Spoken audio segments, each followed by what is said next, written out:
السلام عليكم ورحمة الله وبركاته. ازيكم عاملين ايه؟ يا رب تكونوا بخير دايما يا رب، اللهم امين. وحشتوني كتير بجد والله العظيم، مشغولة جدا. صورت لكم الفيديو النهاردة بسبب ناس كتير بتسألني على تفاصيل كتير في مطبخي، اذا كان واتس او فيس او حتى في التعليقات داخل الفيديوهات بتاعتي، حابين يعرفوا انا عملت ايه لان عندهم نفس المشكلة. فانا حبيت اصور لكم المطبخ بتاعي واقول لكم عملت ايه، وعايزة كمان انصحكم شوية نصايح كده مهمة، لان بجد الفيديو مهم، تابعوه للاخر.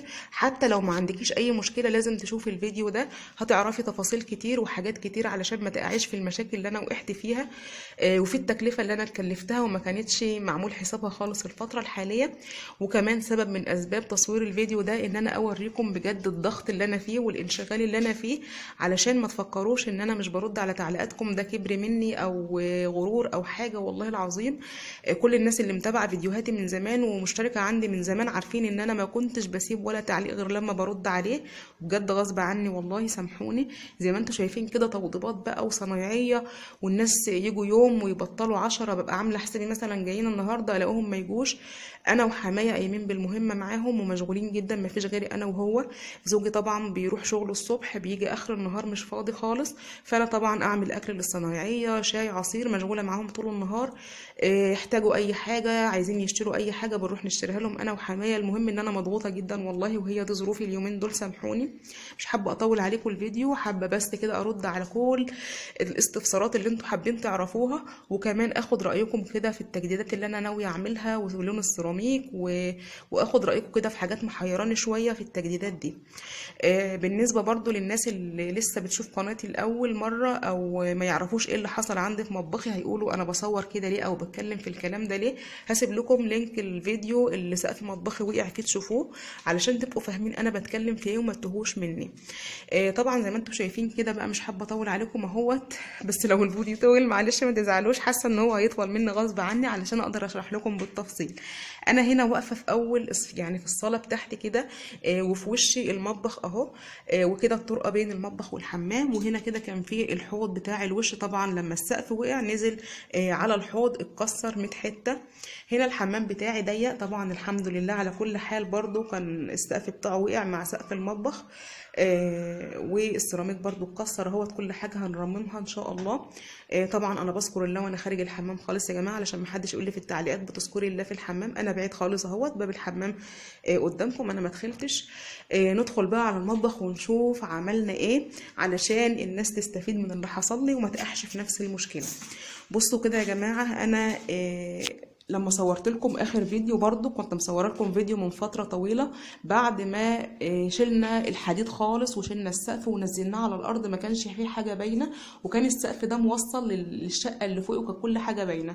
طبعا الحمد لله بفضل الله صبينا السقف اهو، كله اتصب وطبعا اتغفق، بس لسه ما نشفش كويس، لان انا لسه يعني مغفقينه امبارح.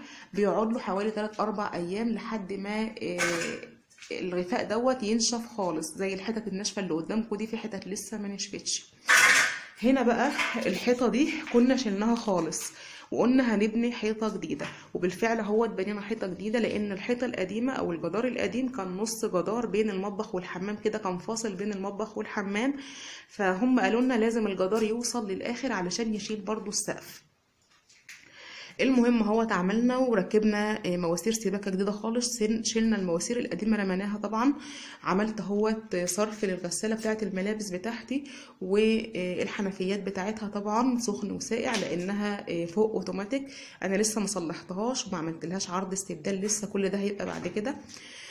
هنا مكان حوض المواعين، طبعا لو تفتكروا معايا مكان حوض المواعين اهوت. وهنا كان في السخان بتاعي اتشال واتعمل مكانه، هنا هيبقى المكان بتاعه كده فوق الحوض.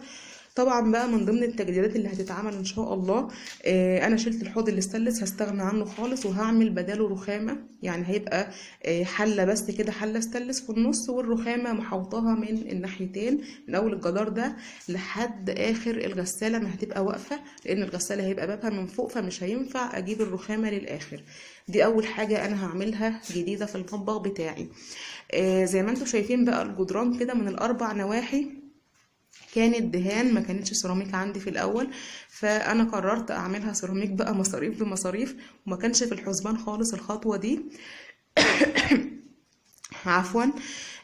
ما كانش في الحسبان ان انا هعمل سيراميك ولا هوضب التوضيبات الجامده دي خالص. كنت هفضل عايشه في مطبخي زي ما كان كده، لان انتوا عارفين ان انا عايشه في البيت دوت شركه، ما هوش بيتي كله، ماليش بس غير الشقه دي. وانا كنت شاريه ارض وكده، وكنت في المستقبل هبنيها ليا ولاولادي يعني بره، وكنا هنسيب البيت ده خالص. فما كنتش عامله حسابي ان انا هصرف في البيت ده ولا مليم. المهم الظروف اضطرتني لكده، والحمد لله على كل حال. فقلت خلاص اعمله بقى كله سيراميك. فعلشان اعمله سيراميك، الراجل اللي هيلزق السيراميك قال لنا كده، طبعا انا بقول لكم كده علشان لو انتوا عايزين تعملوا الخطوه ديت تبقوا عارفين وعندكم فكره. الجدران دي كانت متغفقه ومدهونه. الراجل قال علشان اعمل سيراميك لازم الغفاء كله ينزل يتكسر، ويبقى الجدار على الطوب الاحمر ده علشان اقدر الزق السيراميك كويس. فبالفعل جبنا واحد كسر لنا الجدران كلها كده لحد ما الطوب بان، كسر كل الغفاء ده اللي كان على الجدار. وطبعا عايزه اقول لكم ان الصبح كانت الارضيه دي كلها كسر غفاء بقى ودهان وحاجات كتير، طبعا شلناها انا واولادي وزوجي وحماية واخواتي وكده، وتعبنا جدا. الحمد لله على كل حال، ما فيش حاجه بتحصل كده بالساهل. المهم خلاص كده هنصرمك الحيطان. عايزه بقى اخد رايكم في حاجه محيراني جدا. زي ما انتم شايفين كده، ارضيه المطبخ انا كنت عامله السيراميك دوت من حوالي تقريبا يعني 3-4 سنين تقريبا، ما هوش قديم ولا حاجه. فلما السباك جه اشتغل وعمل المواسير في الحيطان وحاجات كده، وعشان البلاعه اللي قدامكم دي كسر شويه كده من السيراميك.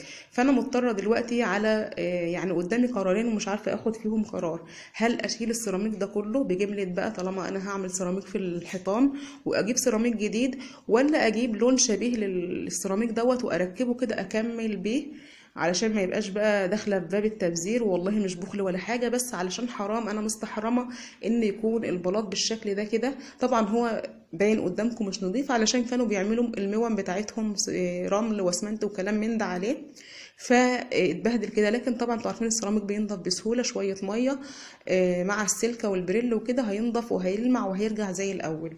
فانا مش عارفه بقى اكمله سيراميك تاني ولا اشيله كله واحط كله سيراميك جديد. وخصوصا ان المنطقه دي هتبقى متداريه، الحته اللي هيتحط فيها سيراميك جديد ديت اذا كان هيبقى لون مختلف او حاجه علشان المنظر هتتدرى بالغساله. وهناك كده الحته ديت تحت الرخامه هقفلها ان شاء الله برضو، فهتتدرى برضو، فمش هيبقى باين غير السيراميك ده، مش هيبقى باين ان انا حاطه سيراميك معاه يعني او حاجه مختلفه عنه. افيدوني بقى في الحته دي، مش عارفه اعمل ايه بصراحه. اشيل كل السيراميك ده واحط غيره، ولا اعمل زي ما قلت لكم؟ انا كده خلصت الكلام بالنسبه للموضوع ده، وبالنسبه للتوضيبات اللي انا هعملها قلتها لكم، وخدت رايكم في الحاجه اللي انا عايزه اخد رايكم فيها. هدخل بقى دلوقتي على الاسئله اللي اتسالتها، وبجد مهمه جدا، عايزاكم تاخدوا بالكم من الكلام اللي انا هقوله ده. انا جالي سؤال من صاحبه قناه دخلت لي على الفيديو بتاع وقوع المطبخ او وقوع سقف المطبخ، وقالت لي بالله عليك يا ام حفصه ادخلي على اخر فيديو في قناتي وشوفيه وقولي لي رايك. طبعا بتاسف لك جدا يا حبيبه قلبي لو بتشوفيني دلوقتي، انا مش فاكره اسم القناه هي ايه، لان بجد دماغي فيها مليون حاجه ومش مستوعبه اي اسامي خالص دلوقتي. بس انا بالفعل لبيت طلبها ودخلت على طول. اول ما شفت التعليق على قناتها وشفت الفيديو، كانت مصوره الاوضه بتاعت اولادها، وكان السقف بتاعها كله شروخ كتير جدا كانت في السقف. وبتقول لي انا شفت مطبخك واتخضيت على اولادي لانهم بيناموا في الغرفه دي، وخايفه جدا للسقف يقع على اولادي وهم نايمين. طب بالله عليكي يا شيخه، يعني انا سبت لك التعليق وقتها وكتبت لك رايي في الموضوع، بالله عليكي سايبه اولادك؟ انا بقول لها قدامكم دلوقتي وقلت لها قبل كده، علشان خاطر برضو لو حد فيكم عنده نفس المشكله ما تستهونوش بالشروخ دي. لازما انا قلت لها الكلام ده، قلت لها شيلي اولادك من الاوضه خالص، انقلي من الشقه خالص، اعملي اي حاجه اتصرفي بسرعه. انا كان عندي الشرخ يا جماعه هناك كده في الركن البعيد اللي قدامكم ده، كان فوق التلاجة، كان شرخ واحد وكانش يتعدى 10 سم، وكان صغير والله العظيم كان صغير. وانا كنت ده اللي كان مصبرني وبقول لا مفيش حاجه هتحصل. فلما الشرخ بدا يطبب كده وينزل لتحت وجي يقع، تخيلوا انتوا بقى، ما كانش فيه شروخات خالص في المنطقه كلها، كان هناك كده راح السقف وقع وخد معاه منطقه كبيره من السقف كله. كان السقف كله واقع، بدليل ان الغساله كانت هنا كده في المنطقه دي، الغساله كانت هنا والشرخ كان هناك كده. فراح لما السقف وقع من فوق الغساله كمان حتت، كسر الغساله. فانت ازاي سايبه الشروخات دي كلها وبتقولي اولادك بيناموا في الاوضه؟ فبصراحه الموضوع ده ايامها وجع قلبي جدا، وانا قلت لها كده، قلت لها اتصرفي بسرعه. في بقى سؤال تاني برضو من صاحبه قناه بتقول لي ان الحمام بتاعها هو الاكونت بتاعها على الفيس، هي معايا في اصدقائي على الفيس، وبعتلي السؤال ده على الفيس برضو وانا رديت عليها. بتقول لي الحمام بتاعي بيسقط على جارتي اللي تحتي، وهي اشتكت من الموضوع ده. فاحنا جبنا الحمام على الارضيه وشلنا الرمل والسيراميك، وجبنا رمل جديد وشلنا الرمل المبلول والسيراميك القديم وركبنا كله جديد في جديد. طبعا دي كانت خطوه غلط، كان لازم الاول تكشف على السقف، لان هي قالت لي ان بعد ما ركبوا السيراميك الجديد جارتها برضو لسه بتشتكي ان في ميه بتسقط في الارض، بتسقط من الحمام فوقيها يعني.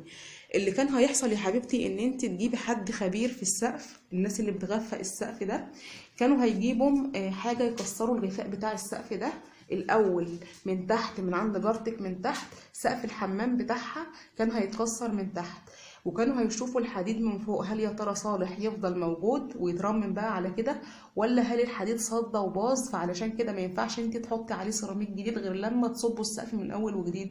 كنت المفروض تعملي الخطوه دي قبل ما تعملي انت اي توضيب عندك. فدي الغلطه اللي انت وقعتي فيها، ان انت ما كشفتيش على الحديد. انت حطيتي سيراميك جديد وحطيتي رمل جديد، بس الحديد بايظ علشان كده لسه بيسقط عليها. بس كده انا رديت عليكم اهوت وعرفتكم انا وصلت لحد فين ووضبت ايه. فعلشان كده انا بنصح اي حد عنده اي مشكله بسيطه يعملها على طول، علشان ما يفتحش على نفسه ابواب كتير جدا زي ما اتفتح عليا كده مصاريف كتير انا ما كنتش عامله حسابها.